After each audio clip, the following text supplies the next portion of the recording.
It's day one of the PDAC, and we are at the CPM Silver reception here tonight in Toronto. And joining me now is Bob Archer. He's the CEO of Great Panther.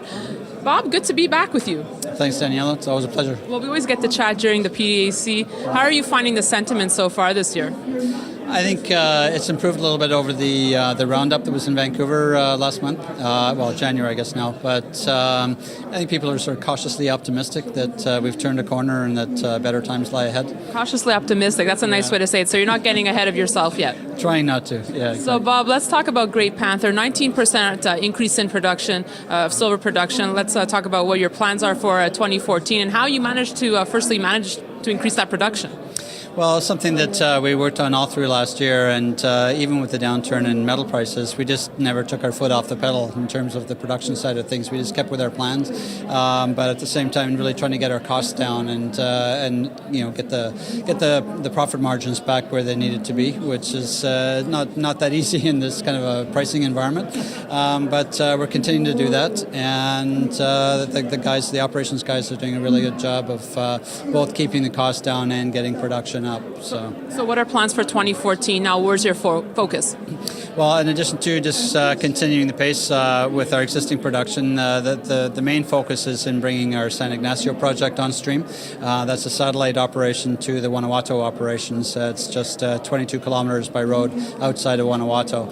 So the nice thing about that is that we don't have to build a separate plant and tailings pond and so on. The ore is just trucked around to Guanajuato, to the plant where we have excess capacity, and process it there. So we've already started to haul some development ore from the project, and in that sense, the proceeds from that are basically helping to pay for the development of the project. All right, Bob. Now I love asking mining CEOs this question: where do you see silver headed this year? Well, I think in the near term, this is typically the best season for silver, sort of between now and April. So I could see it maybe getting back to about 24, this spring, and then maybe tapering off a little bit, through the summer, and then hopefully ramping up again in the fall. But I think it's still going to be a volatile year, lots of ups and downs. But I think the worst is behind us, and so the overall trend should be upwards for the balance of the year. Bob, are you one of the CEOs that closely monitors the price? I know some say we don't look at it, we just focus on production, and others say, yeah, of course I look at it, it's my business. How do you see it? I've got the Kitco silver chart as one of my favorites. It's on the screen all day long, and I follow it all day. Well, you're just too kind, Bob. Thanks so much for that.